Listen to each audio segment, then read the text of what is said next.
4-5 জন মহিলা, 4-5 জন মহিলা যদি একখানে বসে, 4-5টা গ্রামের খবর ওদের মুখে। কথা বলেন না কেন? দেখবেন এত সমালোচনা, কার মেয়ে, কার ঝি, কার কন্যা, কার মা, কার বোন কোথায় কি করেছে না করেছে, 4-5 জন মহিলা একখানে হলে এত গদুর গুদুর, মানে এত কথা এদের মুখে জমা হয়, তার শেষ থাকে না। কথা বলেন ঠিক না বা ঠিক? আমার বন্ধু, এই জন্য আল্লাহ বলেছেন বান্দারে যে তোমরা মানুষের সমালোচনা করি হয় না। ওয়াকুন্না নাখুদু মাল খায়দিন। জোরমান আল্লাহু আকবার। লিল্লাহি তাকবীর, লিল্লাহি তাকবীর। বক্তা ভাইয়ের আগমন, শুভেচ্ছা, স্বাগতম। লিল্লাহি তাকবীর। আল্লাহ কবুল করুন, আল্লাহুম্মা আমিন। এবার বলেন, বেনামাজি তথা সালাত ত্যাগকারী ভয়াবহ পরিণাম কয়টি? কথা বলেন, কয়টি? 5টি। বাকি আছে এখনো। 1 নম্বর হলো, বাকি আছে কয়টি? আমাদের বাকি আছে এখনো কয়টি? 4টি। মেহমান এসে গেছে, হয়তো বলার সুযোগ হবে না এর মাঝে। হ্যাঁ বলবো? মাশাআল্লাহ, আপনারা দেখি অনেক ভক্ত, আলহামদুলিল্লাহ। একটু চাপে চাপে বসেন, পিছনে ভাইদেরকে বসার সুযোগ করে দেন। একটু জিকির করেন, লা ইলাহা ইল্লাল্লাহ, লা ইলাহা ইল্লাল্লাহ।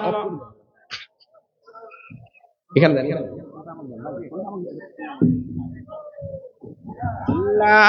ইলাহা ইল্লাল্লাহ, লা ইলাহা, লা ইলাহা ইল্লাল্লাহ মুহাম্মাদুর রাসূলুল্লাহ সাল্লাল্লাহু আলাইহি ওয়াসাল্লাম। সম্মানিত উপস্থিতি, বলতেছিলাম বেনামাজি তথা সালাত ত্যাগকারী ভয়াবহ পরিণাম কয়টি? 5টি। হলো 1টি, এখনো বাকি আছে 4টি ইনশাআল্লাহ। যেহেতু আপনারা আবদার করেছেন, কমিটি পক্ষের অনুরোধ, আমি আরেকটা বলে শেষ করব। কারণ মেহমানকে বসিয়ে রেখে আলোচনা করা আমার কাছে, আমি মনে করি এক প্রকার বেয়াদবি। কারণ উনি আসা মাত্র আমাকে আলোচনা ছেড়ে দেওয়া দরকার। আমি যেখানে বাংলাদেশে যেখানে আলোচনা করি, মেহমান আসলেই আমি আলোচনা ছেড়ে দিই, কারণ ওনার কথা বলার সুযোগ দেওয়া দরকার। যেহেতু আপনারা অনুরোধ করতেছেন, মেহমান কোথায়? একটু আমি 5 মিনিট জানি। হ্যাঁ মুরব্বী বাবা, জি, আমি 5 মিনিটের মধ্যে শেষ করতেছি। 2 নাম্বার, ভালো করে কান লাগা শোনেন। 2 নাম্বার, সালাত ত্যাগকারী বেনামাজির ভয়াবহ পরিণাম হলো কঠিন কিয়ামতের ময়দানে এরা হবে লাঞ্ছিত।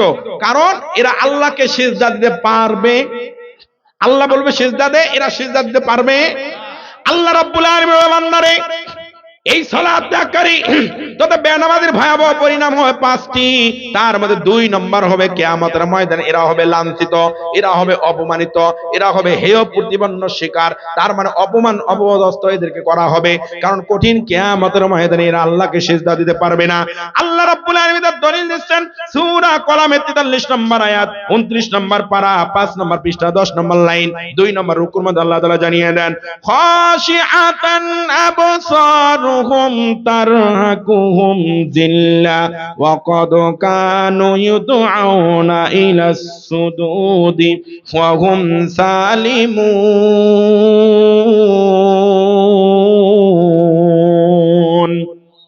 আল্লাহ রাব্বুল আলামিন বলেন, খাশিআতান আবসারুহুম তারহাকুহুম যিল্লা, কঠিন কিয়ামতের ময়দানে বেনামাজি যারা হবে, যারা সালাত ত্যাগ করবে, যারা নামাজ আদায় করবে না, খাশিআতান আবসারুহুম, তাদের চক্ষুগুলো হবে নিম্নগামী, তার মানে মাথাটা হয়ে যাবে নিচু।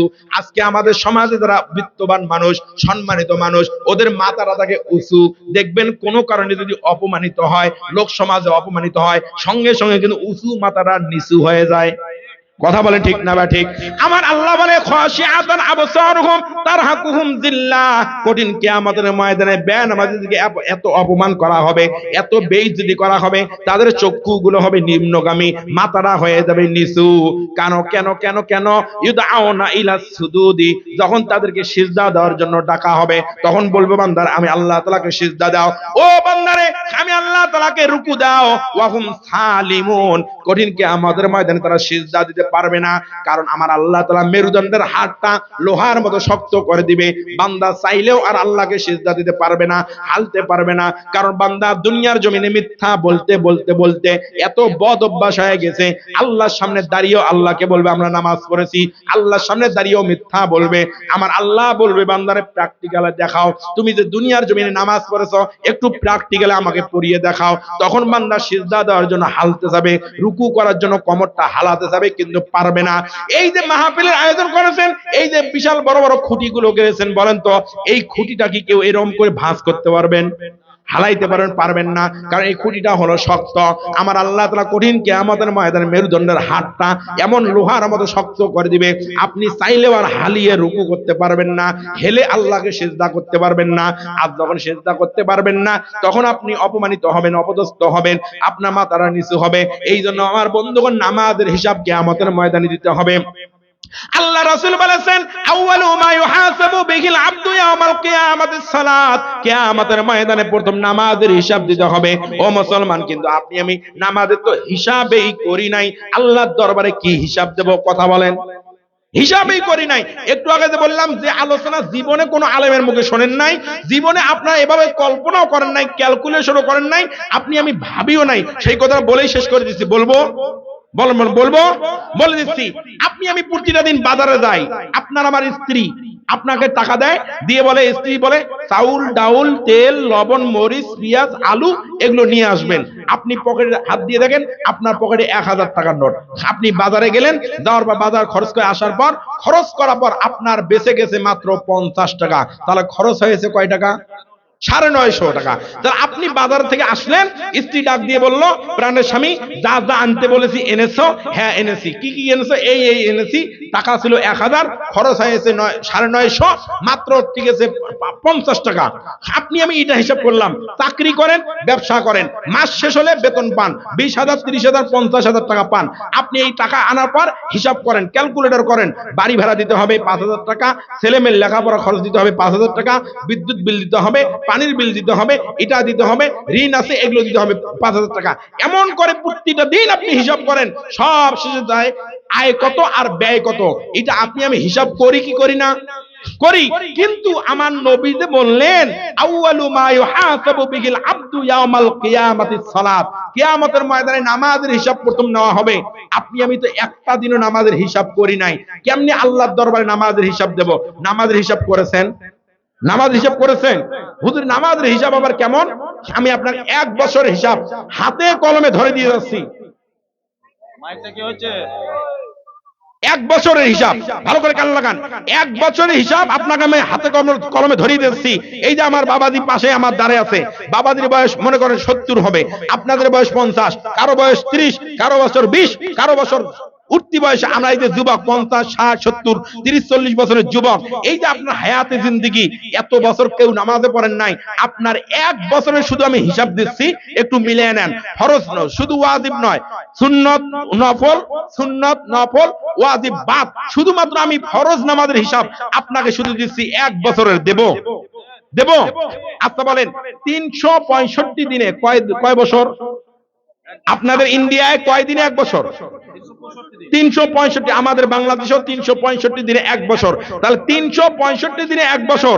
আমি আপনাকে 1 বছরের হিসাব সংক্ষেপে দিয়ে যাচ্ছি, যেহেতু মেহমান এসে বসে আছেন, সংক্ষেপে দিয়ে যাচ্ছি। আপনার হায়াতে জিন্দেগি সব পড়ে আছে, আপনাকে 1 বছরের হিসাব দিয়ে যাচ্ছি। এবার বলেন প্রতিটা দিন কয় ওয়াক্ত নামাজ ফরজ?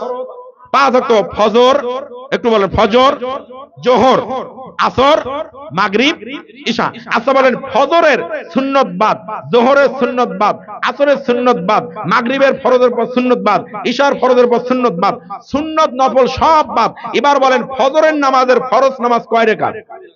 জোহরের নামাজের ফরজ রাকাত কয় রাকাত? আসরের কয় রাকাত? মাগরিবের কয় রাকাত? এবার ইশার কয় রাকাত? 4 রাকাত। এবার 1 বছরে আপনার হিসাব আমি মিলিয়ে দিয়ে যাচ্ছি। আপনি কখনো ওয়াজ কোন আলেমের মুখে শোনেনও নাই, আপনিও নিজে কখনো হিসাব করেন নাই। আমি হিসাবটা দিচ্ছি, ভালো করে কান লাগান। 365 দিনে হয় 1 বছর। তাহলে ফজরের নামাজ কয় রাকাত? আমাদের কয় রাকাত? ও মুসলমান ভালো করে কান লাগা শোনেন। 365 দিনে হয় 1 বছর। আর ফজরের নামাজ হলো মাত্র 2 রাকাত ফরজ। এবার 365 দিয়ে 2 দিয়ে গুণ দেন, ইনটু দেন, তার মানে গুণন করেন 365 গুণন 2, অ্যানসার আসবে 730 রাকাত নামাজ। তার মানে আপনার আমার হায়াতে জিন্দেগি সব পড়ে আছে, এক বছরে শুধু আপনি আমি ফজরের নামাজ মিস করেছি 730 রাকাত নামাজ। ও মুসলমান, এবার যোহরের নামাজ 4 রাকাত ফরজ, 365 গুণন 4, অ্যানসার আসবে 1460 রাকাত নামাজ। তার মানে আপনার আমার হায়াতে জিন্দেগি শুধু যোহরের নামাজ মিস করেছি 1460 রাকাত নামাজ। ও মুসলমান, আসরের নামাজ 4 রাকাত ফরজ, এবার 4 গুণন 365, অ্যানসার আসবে 1460 রাকাত নামাজ। তার মানে আপনি আমি হায়াতে জিন্দেগি সব পড়ে আছে, এক বছরে শুধু আসরের নামাজ মিস করেছি 1460 রাকাত নামাজ। ও মুসলমান, মাগরিবের নামাজ 3 রাকাত, 365 দিয়ে 3 দিয়ে গুণ দেন, অ্যানসার আসবে 1095 রাকাত নামাজ। তার মানে আপনার আমার হায়াতে জিন্দেগিতে শুধুমাত্র মাগরিবের নামাজ মিস করেছি 1095 রাকাত নামাজ। ও মুসলমান, ঈশার নামাজ 4 রাকাত ফরজ, এবার 365 দিয়ে আবার 4 দিয়ে গুণ দেন, অ্যানসার আসবে 1460 রাকাত নামাজ। তার মানে আপনি আমি জীবনে শুধুমাত্র ঈশার নামাজ মিস করেছি 1460 রাকাত নামাজ। ও মুসলমান, এবার ফজর, জোহর, আসর, মাগরিব, ঈশা, ফজরের নামাজ 730, জোহরের নামাজ 1460, আসরের নামাজ 1460, মাগরিবের নামাজ 1095 রাকাত, ঈশার নামাজ 1460 রাকাত নামাজ। এই সবগুলো যোগ করলে দেখা যায় আপনি আমি মাত্র এক বছরে শুধু ফরজ নামাজ মিস করেছি 6205 রাকাত নামাজ।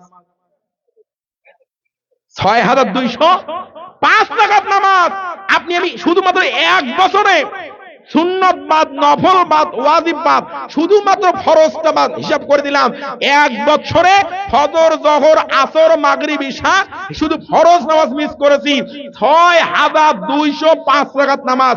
এবার বলেন, আপনি আপনার বিবেককে প্রশ্ন করেন, এই মুহূর্তে যদি আপনি মারা যান, এই মুহূর্তে যদি আপনার ইন্তেকাল হয়, আপনি জান্নাতে যাইতে পারবেন? হিসাব দিতে পারবেন? আল্লাহ রাসূল বলেছেন, আউয়ালু মা ইউহাসাবু বিহিল আবদু ইয়াউমাল কিয়ামাতিস সালাত, কিয়ামতের ময়দানে নামাজের হিসাব নেওয়া হবে। এবার বলেন, মসজিদে মুয়াজ্জিন আযান দেয় কয়বার? আওয়াজ কয়বার? 5 বার। আপনি মাহফিল শেষ হবে আজকে, বাসায় যাবেন, যাওয়ার পর দেখতেছেন আপনার প্রাণের প্রিয়তমা বিবি, স্ত্রী ঘরের দরজা লাগিয়ে ভিতরে শুয়ে আছে। আপনি যা ডাকবেন, সুইটির মাও, বিউটির মাও, ও আব্দুর রহিমের মাও, ও আব্দুল খালেকের মাও, দরজা খোলো, আমি এসেছি। আপনার ডাক শোনার পর স্ত্রী দরজা খুললো না, আচ্ছা বলেন, তারপর দ্বিতীয়বার আবার ডাকলেন, আপনার ডাক শুনে দ্বিতীয়বারও সুইটি, বিউটি, ফাতেমার মা, রহিমের মা, আব্দুল করিমের মা দরজা খুললো না, দ্বিতীয়বার ডাকলেন, খুললো না। এবার বলেন তো আপনার মেজাজ গরম না নরম? সবাই বলেন, গরম না নরম? এবার তৃতীয়বার ডাকলেন, ও রহিমের মা, ও বিউটির মা, ও আব্দুল করিমের মা, ফাতেমার মা, আমি এসেছি, দরজা খোলো। তৃতীয়বার ডাকলেন, খুললো না। মেজাজ এবার বলেন আগের চাইতে আরো গরম না নরম? আরো গরম। 4 বার ডাকলেন, খুললো না।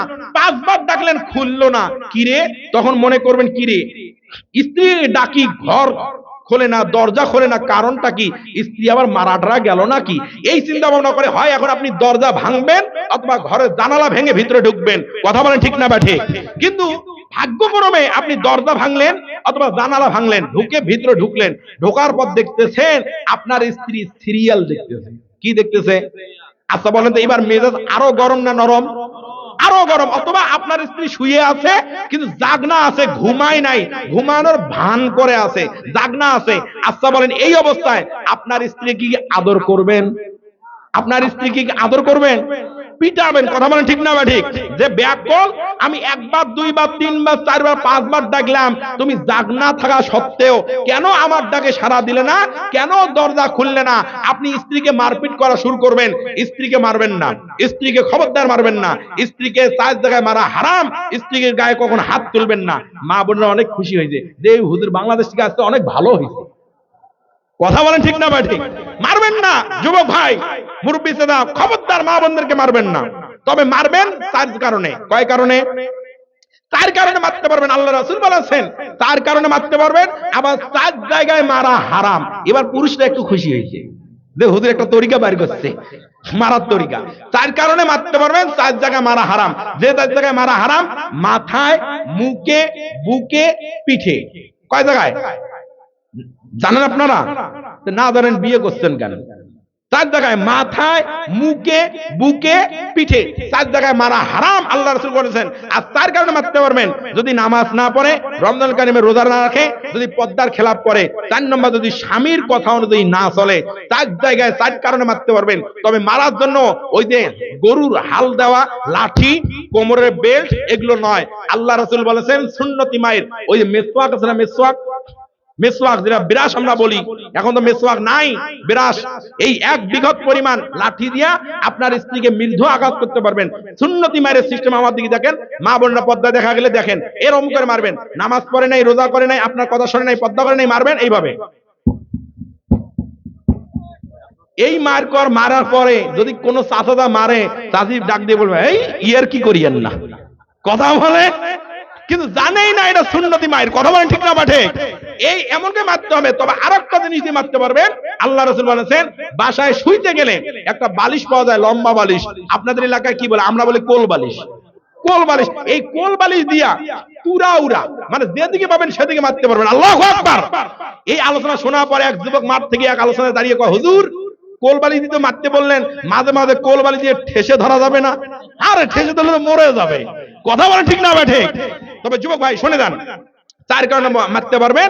আমি বলতেছিলাম মা বোনকে যখন মারলেন, আপনি 5 বার ডাকলেন, শুনলো না, আপনার মেজাজ হয়ে গেছে গরম। এবার বলেন আল্লাহর ঘর মসজিদে নিযুক্ত করা মুয়াজ্জিন আপনাকে আমাকে কয়বার ডাকে? আল্লাহর ঘরে মুয়াজ্জিনটাকে হাইয়া আলাস সালাহ, কাম টু দ্য প্রেয়ার, হাইয়া আলাল ফালাহ, কাম টু দ্য সাকসেস, কল্যাণের দিকে আসো, মঙ্গলের দিকে আসো। কিন্তু মুসলমান আপনি আমি একটা বারের জন্য যাই না। এবার 365 দিয়ে 5 দিয়ে গুণ দেন, অ্যানসার আসবে 1825 বার। তার মানে আপনাকে আমাকে আল্লাহর ঘরে নিযুক্ত করা মুয়াজ্জিন 1 বছরে ডেকেছে আমার বন্ধুন 1825 বার।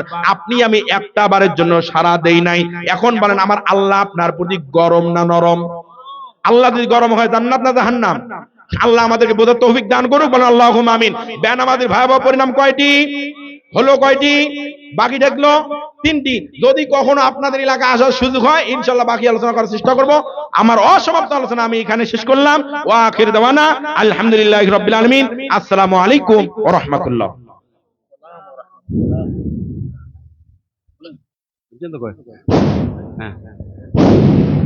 এবার আপনাদের আকাঙ্ক্ষিত বক্তা আপনাদের